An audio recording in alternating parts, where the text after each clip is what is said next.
आप सभी को राधे राधे। दोस्तों, खाली पूजा करने से स्वर्ग नहीं मिलता है। जब तक आप अपने विचारों की पूजा नहीं करोगे तब तक कुछ होने वाला नहीं है। आप काशी जाते हो, मथुरा जाते हो, चाहे कहीं पर भी जाओ, आपके घर में जो दो भगवान हैं, माँ और बाप, घर में दुखी हैं और आप काशी वृंदावन मथुरा ना मालूम कहाँ का तीर्थ करने जाते हो, कोई फायदा होने वाला नहीं है। आप माँ बाप की पूजा करके दोस्तों भगवान को प्राप्त कर सकते हैं, पर भगवान की पूजा करके माँ बाप को कभी आप प्राप्त नहीं कर सकते। इसीलिए पहले अपने घर में जो दो माँ बाप हैं उनकी पूजा कीजिए, अगर भगवान तक आपको पहुंचना है तो। और दूसरी बात यह है कि आपको स्वर्ग जाने की बात है, स्वर्ग भी आसानी से पहुंच जाओगे जब आपने माँ बाप की पूजा कर ली तो।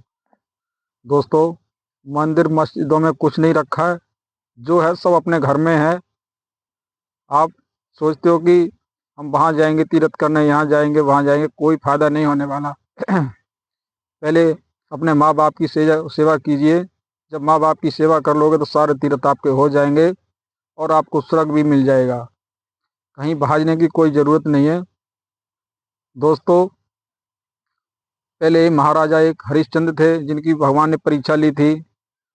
कहाँ वो राजा थे और फिर उनको कंगाल किया गया, निर्धन से निर्धन बनाया गया, फिर भी अपने सत को नहीं छोड़ा महाराज हरिश्चंद्र ने।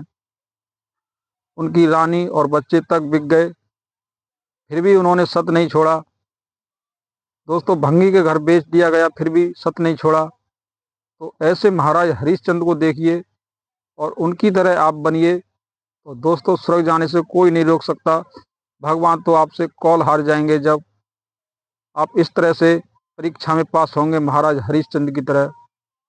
दोस्तों, कोई बड़ी बात नहीं है, ये सब अपने हाथ का काम है, अपने दिमाग का काम है। कर्म बनाना और बिगाड़ना सब तुम्हारे हाथ में है।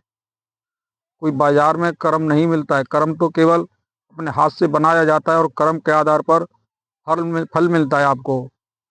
अगर आपने कर्म बिगाड़ लिए तो फल बिगड़ जाएगा आपका। इसीलिए पहले अपने कर्म बढ़िया बनाइए। दोस्तों, कर्म तो बुरे भी होते हैं और अच्छे भी होते हैं, मगर जो सबसे श्रेष्ठ माना जाता है वो करना चाहिए। सबसे श्रेष्ठ कीमत सबसे ज़्यादा अच्छे कर्मों की है, तो अच्छे कर्म कीजिए। बुरे कर्म की तो वैल्यू बहुत कम होती है। दोस्तों, मैं बार बार आपको यही समझाता हूँ कि अपने माँ बाप की सेवा कर ली तो सब तीर्थ हो गए आपके और सब पुण्य हो गए। मगर आप मानते नहीं हैं। कुछ लोग ऐसे हैं जिनको अभी पता ही नहीं माँ बाप की वैल्यू क्या है। वो पालते जरूर हैं, मगर वो पालते हैं, उनका जो ऋण है वो भी भूल जाते हैं लोग। तो दोस्तों, जो माँ बाप का ऋण है उसे कभी ना भूलें, क्योंकि आपको पैदा किया, वो ऋण को जरूर चुकाएं। तो दोस्तों, आपको स्वर्ग मिलने से कोई नहीं रोक सकता है। दोस्तों, मेरी बात अच्छी लगी हो तो लाइक करना ना भूलें। धन्यवाद।